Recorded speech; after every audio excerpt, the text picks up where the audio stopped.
All those in favor, please say aye. Aye. All those opposed, please say no. Motion passes. We have one scheduled item and one item of unfinished business this evening. So first of all, I want to thank council for their work on the city's first biennial budget. I appreciate all the work that council and staff have contributed to the development of this budget. The budget as proposed provides for basic operations and the level of service that our community expects.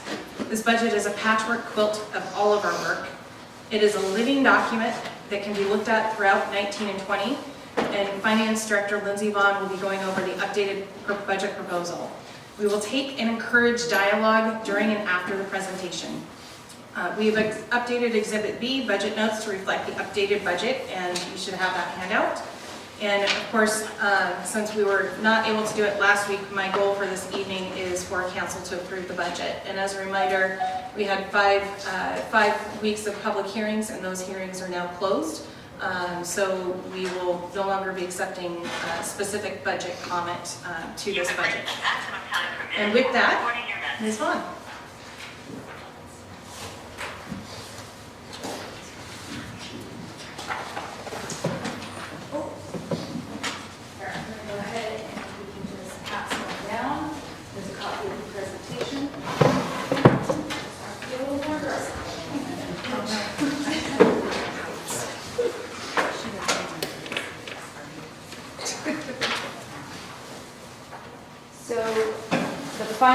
Hopefully the final budget presentation.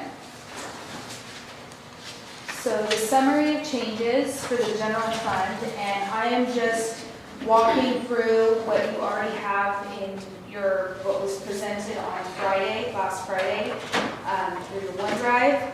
So we're just going to walk through the summary of changes. And on the general fund revenue, it includes a 5% administration fee from the cell tower leases.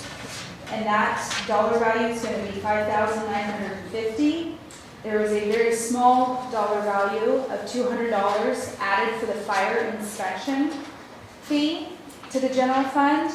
The Port of Seattle grant was corrected and reduced on both sides, but it was reduced by $15,000 on the revenue side and the expenditure side also. And there was the increased revenue from the existing utility tax for the water, which went from $401,000 to $423,000, increasing it by $22,000. And that result is an increase of the 1% for the water rates and a 1% due to new accounts and additional usage. And there's an additional table later in the presentation under the water fund. The total value of the revenue changes is an increased $13,150. On the expenditure side for the general fund, the economic development reduced from $50,000 to $25,000, dropping it by $25,000 total. The parks maintenance employee was delayed from June of 2019 to January 2020, dropping the general fund a total of $36,288. The governmental facility plan was reduced from $50,000 down to $25,000 for a $25,000 reduction. The Duval Cultural Commission consultant support, that is identified just as a one-time expense. That did not change from your previous proposal within the budget. And human services grants, that also did not change and is just being identified as a one-time expense. Also, the non-departmental attorney reimbursable expenditure, we did reduce that down from $10,000 to $7,500 for a total of $2,500. The total value of the expenditure changes is to decrease $79,788. The net change between the revenues and the expenditures is a negative $66,838.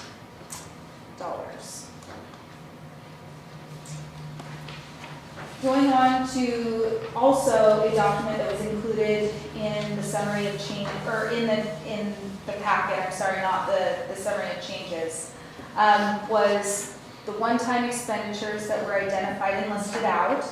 And also you're going to see the two that are highlighted, the DCC support and the human services grants. Those two are just being identified. Those haven't changed, just being identified as one time. And also there were some corrections that I did want to point out on the new changes. That utility tax increased increased $22,000 from $401,000 to $423,000. So I just wanted to clarify that. And the economic development revenue went down $15,000 and then $25,000 on the expenditure side. And I just wanted to clarify that. So moving on to the water fund. This one, there's two charts that were within the summary of changes. The revised 2018 revised year-end estimate. And now that we are at the point of December, it's much easier to estimate your year-end balances at this point because you can go back and compare and use what previous years were, December, what that month would be. So in my opinion, I think that $2,055,000 is a very still conservative estimate of what the 2018 revised year-end estimate will be for the water rate charges on the revenue side. And then within that, for the budgeting purposes, we added 1% for new accounts and 1% of a rate increase. And that was basically due to the Public Works Department being very concerned of the additional revenue funds because of all of the upcoming capital projects. That Public Works memo that was provided by the interim Public Works Director was also included in your packet. And I also wanted to compare the old 2018 year-end estimate of the $2,089,000. And why that year-end estimate was so much higher is because when we started this whole process, we were doing it in the middle of summer, towards the end of summer. And with all of the irrigation and all of those accounts, that skewed up the number. And so there was a higher year-end estimate. And now I'm peeling it back to be a little bit more accurate. And also the cell tower revenue was originally entered into the operational water fund 401, and we'll discuss this a little bit later in the presentation, but after discussions, we also agreed that moving that to the water capital fund would be more appropriate so that it can be identified and used towards capital. And with the knowledge that eventually that it could sunset. And we did do a comparison. Within 2018, we currently have 65 new accounts. And we did do a comparison and did the math to make sure that the 1% for the new accounts was an appropriate number, and it was very close. It was within, just on an estimate, it was within $650. And so on that number, I think that's pretty darn accurate. So just to compare the current monthly water rates, we're doing a residential comparison to a commercial comparison. The current rate is $27.18 per month. And the 1% increase, which is being proposed within the budget that you have in hand, is an addition of 27 cents per month, which would increase the total monthly bill to $27.45. And that annual household increase would be $3.24. And then a 2% increase, just to show, because we did propose that earlier within a previous, is in addition of 54 cents, which would increase the rate to $27.72, and would have an annual household increase of $6.48. On the commercial side, the current rate is $177.86, and the addition of the 1% would be $1.77, which would increase that to their monthly bill being $179.63, which would have an annual increase of $21.24. The 2% increase would be going back to the base rate for 2018, $177.86. Adding the 2% would be $3.55, increasing the bill, the monthly bill, to $181.41, and the annual increase to $42.60. But currently, it's clearly identified and was talked about in the previous slide that the 1% is what is currently being proposed. So, continuing within the 401 operational water fund, the cell tower lease agreement revenue, we did remove that at a total of $119,000. We did remove that out of the operating fund and moved it into the capital fund, as I had previously stated in this presentation. The utility tax expenditure increased from $401,000 to $423,000, which is due to the 1% rate increase and 1% account and usage increases. And so just tying it back to the previous table where we showed the rate increase, we also showed what the utility tax revenue would be, which is a little over $423,000, and we rounded down. For the water capital fund for 407, the cell tower lease agreements of $119,000 were added to this fund due to account for the fact that we agreed that it is more appropriate to put it towards the capital. And on the expenditure side, we had to add the administration fee of 5%, which also is language that was added within an additional section into the ordinance of the administration fee of 5% going to the general fund. And so that is an expenditure within the 407 water capital fund. Past correction, so in 2017, I personally made a mistake calculating the reserve, the 17% reserved ending fund balance. What happened, and that's a little bit hard to see, but you should have the presentation in front of you. What happened is we pulled a report and I ended up taking the ending fund balance out twice. Honest mistake, and so now we're going to go back and we're going to actually correct those numbers to show that the 17% of the internal restricted reserve amount per resolution 0404 is being completely followed. And I did point out, I wanted to show that even with the correction, the ending fund balance totals did not change. That's not what changed. What changed was the unreserved ending fund balance and the amount of the internally restricted 17%. Those are the only two numbers that changed. Your total didn't change out of that correction. So also provided with the most accurate information, this is the first year we've gone back and changed 2018 year-end estimates multiple times.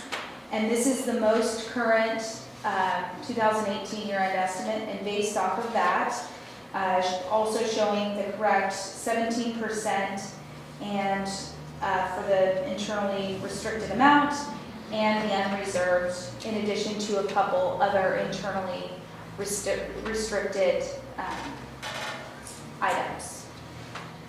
And within the proposed, we also broke out and the unreserved ending fund balance, the 17% restricted for that resolution. This table is also within the summary of changes that was handed out with the budget.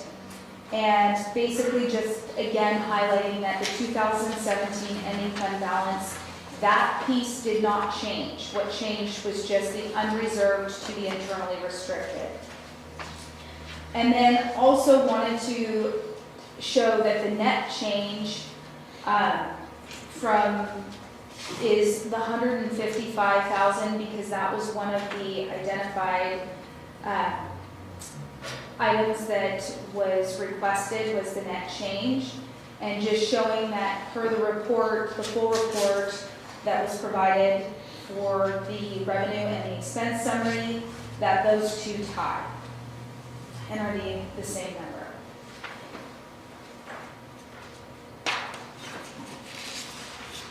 Moving on, this is just a much cleaner way to explain. Last time I showed you how we do it on our hand calculation, and we have created this template to make sure that this doesn't happen again as new, it doesn't happen again for the future, and that we've identified that a mistake was made and put a process in place to make sure it does not happen again.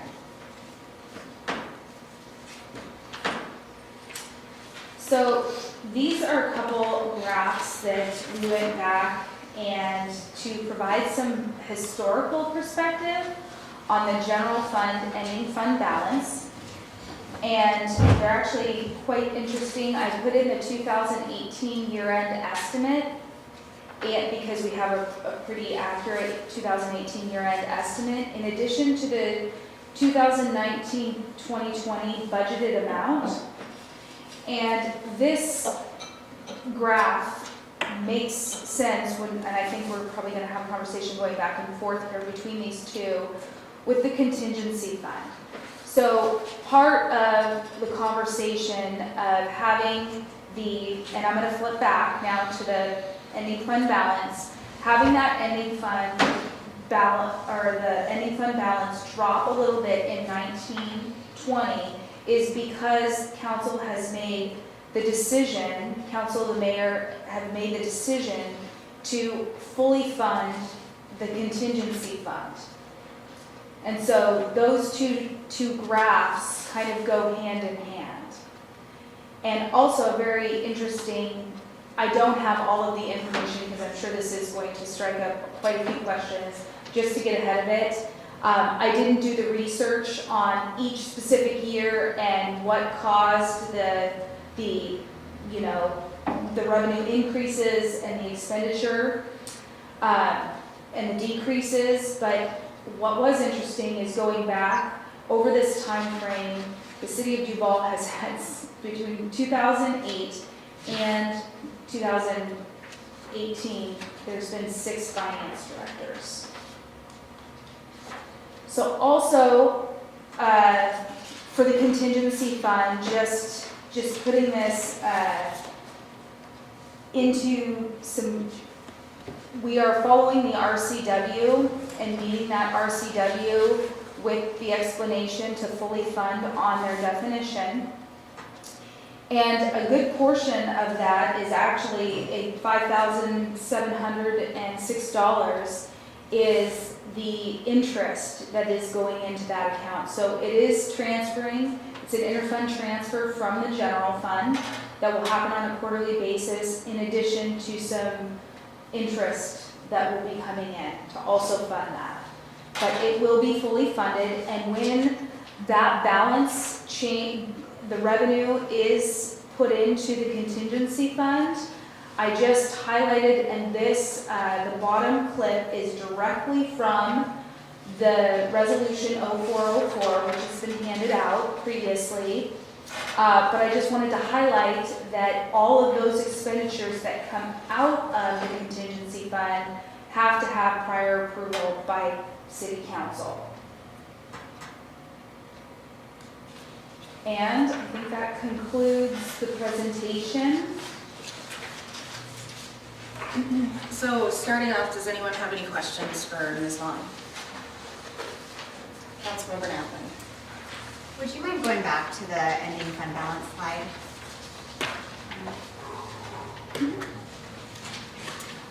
The graph, if you wouldn't mind. I'm sorry, The the graph? graph, yeah. So one thing I just want to point out and ask you to clarify, if we don't sell the building and we don't have that extra $400,000 reserve, the actual ending fund balance will drop another $400,000. So it would actually have dropped $555,000. The only reason it dropped only $155 is we have new money in there that's reserved. So if that money wasn't there, our ending fund balance will drop $555. And if we go, I'm sorry, I don't mean to flip so much, but if we go back to this, I'm not sure what number slide that is, I think it's 11. That slide clearly identifies that 400,000 is internally restricted for city facilities. Right, so if that $400,000 isn't there, we've actually spent down to $1,380. Not quite accurate, because we put out of that 155 to spending down an ending fund balance, an additional 100,000 of that 155, if you look at contingency, we've added 257,000 to contingency. So it's actually a much smaller number in the difference. And when you look at the reserve funds as well, we've added money to our reserves, which typically comes out of fund balance. Okay, so if you take 555 and then subtract out how much we sent to contingency, we're still dropping about 300,000. So the amount that, yes, there's the 400,000 that is identified for if there is a sale of really any city facility. We keep talking about the rec center, but it's really any city facility. But part of what is happening here, and which is why we included both of these, is that there is a significant amount of money that is going into a contingency. So it's not quite that, when you look at it the way that you explained, yes, you are dropping 400,000. However, you're also doing what the mayor said and bringing up your contingency. Right. For me, I would prefer that we would hold that money restricted in another fund besides the general fund, because I really think that it makes it look like the general fund has more funds available, and since that's completely restricted for something non-general fund related, it's unfortunate that it's there, because I do think it muddies the water here when we're talking about how much of the ending fund balance we've used, because if we don't sell that building and we don't have that 400,000 added, our ending fund balance would be down $555,000. So it's muddying the waters a bit. I think it's making it a little bit confusing. I don't know if that's something in the future, we could put that money in another fund, so it's not confusing the general fund. Sorry, I didn't mean to start. It's okay. So in a previous presentation, I did state that we talked about the reserved versus the unreserved funds and how the state identifies that they have to be extremely specific in order to call it a restricted or reserved. And that's part of what we're running into, because we're not identifying that if we were to identify that selling any facility would go towards the city hall, but it's really, I think what I've heard from the intention of the council is to do much more than that. Is possibly if we look at building a building in the future, that it would be much more than a city hall. It would possibly be, there would be a community center or something else. So we can't really identify it as that, so we therefore have to call it something like a city facility. So there's no way to put it in another, create a fund that we would separate from general fund. It just seems a little bit like it muddies the general fund to leave that money in the general fund instead of creating another fund where we can save up and kind of keep that project separate. It would be funded it wouldn't be funded through any of our utilities anyways. any city facility in general that's just, like, for example, City Hall, if you've just got employees that are funded out of the general fund, that's where that money's going to come from. We have So a that fund is- for Big Rock Ballpark, we have funds for other things, so I just thought, might be nice to have it somewhere else, because it does feel like it confuses the general fund by having that flow through there. But Do we have any other questions at this point? All right. So the next question is, are we there? Or is there anything else you guys need to make a decision at this point? Do you want to go over the new budget notes? Oh, yes, we can do that. So we made a couple minor revisions to the budget notes. So if we look at number 3, we changed that hire from June 2019 to January 2020. And we added 3 new budget notes, or on 14, we clarified on the capital facilities analysis as government facilities plan, and that's how we've been referring to it, and that's how I should have written it. Then we've added 3 new budget notes that we would like to include. The first one is number 20, saying for budgeting purposes, the Human Services Grant, $10,000 will be allocated for 2019. The remaining $10,000 will only be allocated in 2020 after careful budget review and considerations from Mayor and City Council during the mid-biennium budget review. Item number 21 is the requested parks maintenance position has been funded beginning January 1st, 2020, subject to a workload analysis and additional data collection efforts in 2019 to be reviewed and discussed by Mayor and City Council mid-biennium, at which time a decision will be made to proceed with hiring this FTE. The city will budget for a 3rd seasonal worker position for 2019 as part of the first quarter budget amendments. 22, the hiring process for the building utility inspector and seasonal workers will not begin prior to the end of the first quarter of 2019. Does anyone have any objections to those? Any further discussion? Councilmember Napoli. I'm just curious if we're going into this with an open mind, making a decision on the parks worker, why are we choosing to remove the seasonal for 2020 and add the parks worker? It feels like that's already making a decision that we This seasonal intend. worker is now in here. But it's only in for 2019, and so then it comes out for 2020 and you're adding in a parks worker. So it feels like we're heading in a direction and we don't have the information to know that yet. Those seasonal workers are not dedicated to parks. So, So I guess I don't know why the seasonal worker is only in 2019. Maybe that's my question. They're in both. Seasonal workers are in both, 2019 and 2020. What was stated is that it was reduced from 3 seasonal workers down to 2, because there had been challenges on filling those positions. And in addition, it's stated within our union agreement that we only have 2. Could we change the budget note to say the city will budget for a 3rd seasonal worker position for 2019 and 2020? It's not in the union contract. It does state to, so I would be cautious about doing something different than what the contract says. We could come back the first quarter and have conversations with the union and see if they're okay adding a 3rd person in 2020. Why did we add it for 2019? Because I see the same situation. Because we were trying to acknowledge council concerns. I guess it was always in the budget before, and it just got taken out. So I'm trying to understand why all of a sudden it was taken out, and now it's a problem to add back in, when no underlying scenario has changed. It's a union issue.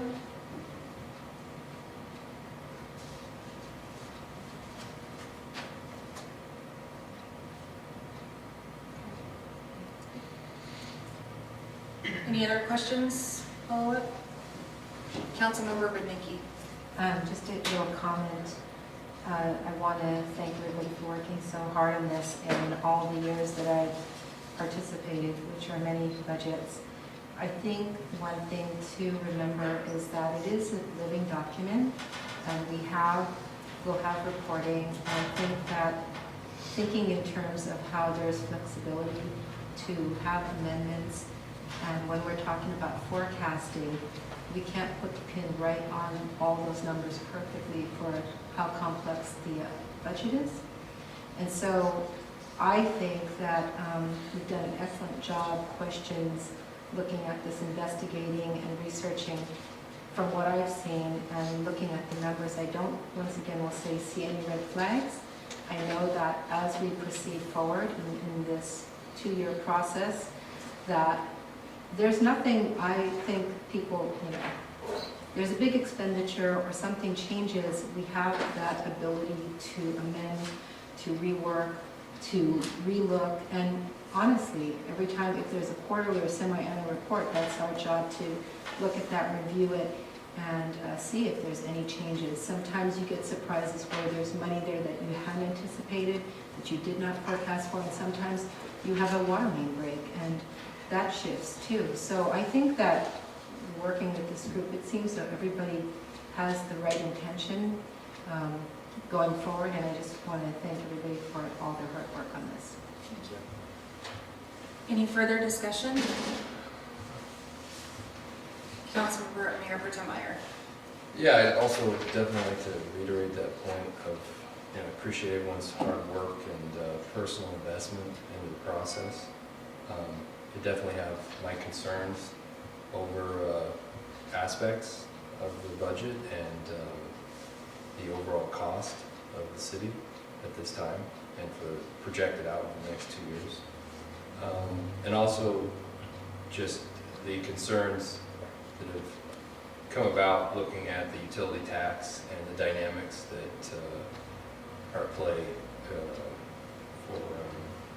the percentage increases and the kind of ancillary increases in the general fund budgets that I think, really paint a picture that the utility tax has grown to what I think is as much as it can go for the foreseeable future.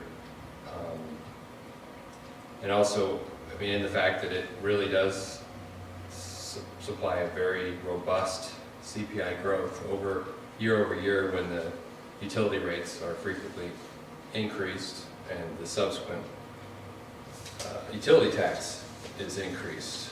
We saw just in this recent conversation of the 1% in the water, results in a $22,000 gain in the general fund, which is pretty substantial when we sit and debate over the property tax, which at the end of the day is not a gigantic revenue source in that one moment in time. So with that being said, I guess I have concerns. But I appreciate the immense amount of effort that has gone into it and heart that's gone into the process. And I feel that we've, as a council, have done a good job to push back, and I think that's a really great role that we have. But I guess I'm ready to accept some things that I'm not super happy about, but with the caveat that I won't support additional utility tax increases over the coming 2 years, or most likely beyond that. And that's kind of where I'll be at, and that might mean that there may be some difficulties down the road in the coming 2 years, but on that point, I'm planning to stand my ground. So, but with that, I'll support this budget as it is. Did anyone else have any comments before I ask for a motion? Councilmember Remington. I just want to comment too, I really appreciate the work of all of our folks in the finance department and coming up with the 2-year budget. It's a big lift, a big change. Every time I look at it, I have some new questions, but most of those questions are things that would normally come up anytime during the year. I do look at it as a living document. I think that's a very important way to look at it, both whether you're in a department or overall in the city. Things come up during a single year, let alone a 2-year budget. And I'm pretty confident we're gonna have more budget discussions in the future as we try to get our hands around the areas of concern. I'm also proud of our council. I think the questions that have been asked have been very important, not only during our educational process, but really trying to find a balance of meeting the needs that we have as a city and trying to make sure that we contain costs where we can. And that's a tough thing to do in this day and age. Whether you're the library district or other agencies, everyone is trying to find a way to meet their budgets. So I do support this budget. I think we'll be doing a lot more work on it off and on throughout the next year or two. But overall, I'm really pleased. I think that we're delivering a product for our citizens that is going to help maintain our services as well as provide more stability. What I'm most pleased about is saying that some of those contingency funds, I mean, we've got pretty good revenues now, and that we're making moves to help ensure we protect ourselves in the future. And overall budget, I agree with Mayor Pro Tem that, when you see big increases, it's really a challenge. But I think it falls in line with some of the revenues we have. And I'm looking forward to be able to present this to our citizens, and looking forward to the next 2 years and what we're able to get done with this. Anyone else? Councilmember Procedural Walker. question. So utility tax ordinance. So you're approving the budget before we... Can I interrupt real quick? We actually are not proposing, I didn't want to interrupt before, we're not proposing a utility tax increase. The revenue from the utility taxes increases because you have a 1% rate change. That's why Okay. you wouldn't have the utility tax. So there's no increase in utility tax, but you're Correct. increasing the But rate. you're- Yes, correct. Okay. As a side note, I understood that. I didn't mean to misstate it as an increase in utility That's tax. why we did. Well, this is, I'm sure you all had many other meetings to try to figure this out. So this is new to me.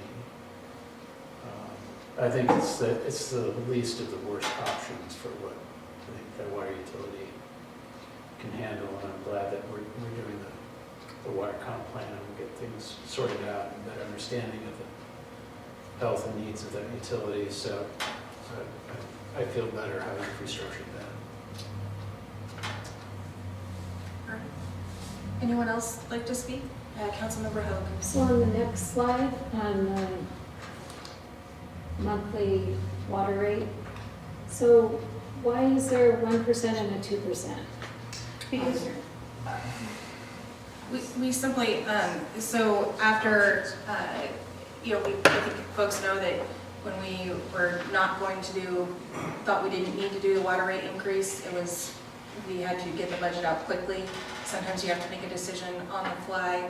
And then through further conversations with the Public Works, they are very concerned that if they didn't have some water rate increase, it would be harmful to the things that they need to get done. And recognizing that we have a discussion, we have the water comp plan, we decided that 1% is probably where council would be most comfortable with. But we also wanted to show what the difference would be between a 1% or a 2%. So that you had additional information. Mayor Pro Tem Meyer. For context, what's the annual household cost of the current? Do we have any idea what that is? Average? I started mine, but I couldn't find some of my bills. For just water or for? Just the whole shebang. That's why it's so Water crazy. sewers. So water, sewer, storm, garbage, or just water for? We don't do garbage, so we We don't don't do. even, I know we don't bill for it. Oh, but okay. I just guess to the do- average Check utility your bill. tax. I don't know. I tried to find some of my, I can't find all my bills because, I don't know. 127. I don't answer the phones often enough now, I don't have it memorized, but I believe it's like 127 something. I think mine is somewhere around 130 to 140, and then a That lot sounds- more in the summer. And that is, so the base rate would be the 120 something, but I'm talking about 120, I want to say it's 127 something for because storm and sewer stay the same, they stay static. and then water is based on consumption. So 135 is probably a good average to use. So if you just did 135, not, assuming that you don't have, you know, irrigation or anything like that, because that makes it worse. So $1,600 annually. Does it extend to other utilities, just the city utilities? Just the city bill, the water, sewer, storm. And this is simply just water. This has nothing to do with the Right. others. Correct. I think it'd be interesting when we get into the comp plan, and if we can do some comparative rate considerations. Snoqualmie did theirs last year, and so they've got some good data. I can even give that to the council. Our rates are about mid-range. Others are significantly more. And Snoqualmie has found that they have not been maintaining their utilities as much as they should, investing as much, and so they have to undergo a sequence of rate hikes. And so I think it would be good, once we get into the comp planning piece of it, it's having a comparative rate understanding of where we are, because people ask me that all the time, why are our rates so high? I say, well, actually they're about mid-range in comparison to other cities. They are high, others are paying a lot more. Anyone else? Councilmember McHenry. Just thanks to everyone for all the work they put into this. I really appreciate the last budget notes that were put in that address some of my concerns. But, you know, I am a little concerned about the seasonal worker position, but the way everything's worded associated with that in the budget notes, it sounds like that'll be a conversation we have later. So with that, do we have a motion? So moved. Do we have a second? Same. Any further discussion? All those, Councilmember Hope. Should we consider approving this at the regular council meeting instead of the special one, since this is one that hasn't really been on our calendar Well, for there, district region? this special meeting was specifically called for the purpose of discussion and potential approval of the budget. It was noticed, it was announced at the council meeting, the public council meeting, which was videotaped and posted online, and it was pushed out on social media as well. The public hearing was closed at the last meeting, so there's no further opportunity for public comment. This is being videotaped and will be posted online as well, as in addition to the full budget. I think it is not uncommon for special budget meetings for a budget to go ahead and be approved. So any further questions or comments? All right. I just want to say that, you know, this is not the budget that I hoped to present, but as you get into a new position and get on the inside and see how things are operating and see what's been done in the past, with a team effort, you definitely identify things that need to change, or things that perhaps could be done differently and done better. And our staff has worked extraordinarily hard from the bottom to the top to bring forth a budget that gets us more towards stability. I think, as many of us all know, our cities in Washington State, if you don't have a manufacturing or a retail base large enough to support your city, there are limited options to keep up with increased costs of doing business, whether it's a road project, a sewer project, salaries, or anything else that might come into the mix. And it is very challenging to balance budgets. We are very fortunate that we are able to fully fund our reserves, fully fund our contingency, and while we are spending some ending fund balance, that ending fund balance still grew significantly over the previous year. And that's a huge accomplishment, and a lot of that credit has to go with staff being judicious with when they're spending money and watching revenues and making expenses accordingly. We know that the market is softening a little bit, which is something we are continually keeping our eyes on, and will, because the last thing we want to do is come back mid-biennium and have to make major shifts. And this budget is so tight that there is not much left to remove if and when that does happen. So I'm very thankful that you're supporting the increase of the contingency in the reserve funds. I do look forward to getting updated financial policies in place that will help increase the long-term stability, making sure that we've got our even more beefed up accounts in certain areas to protect us into the future. And hopefully the economy will let us do that work next year. And hoping to continue to do what we can to make it easier for these budget processes to move forward with information. I'm very pleased that we've had the most transparent process that the city's ever seen. This is our first year council had access to budget worksheets that were emailed, not just having to come to City Hall and look at them. And that's a huge achievement that you've now seen from the very start of the process to the process where we're at now and taking this vote. So thank you all. It has been a challenging process for all of us. And to be honest, there are many things in the budget I don't like either, but this is where we're at and we're doing the best we can for the city and for our community. And that's all we can do. We will never be 100% happy with any budget that we pass, especially as large as these are. And that is a reality, and I'm glad that we're all acknowledging that as well. So with that, we have a roll call vote on this. Ms. Wyckoff, will you please go down the line? Yes. I want to clarify the motion because it wasn't actually read out loud, so I'm just going to read it straight from the Perfect. agenda bill so that we all know what we're voting on, and so does the public. The motion is to adopt ordinance adopting the biennial budget for the fiscal years 2019 and 2020, providing for severability and establishing an effective date. Councilmember Rudnicki. Yes. Councilmember Iyer. Yes. Councilmember McHenry. Yes. Councilmember Remington. Yes. Councilmember Hoag. Yes. Councilmember Napland. Yes. Councilmember Walker. Yes. The ayes have it, motion passes. Congratulations. And with no further business, this meeting is adjourned. Thank you.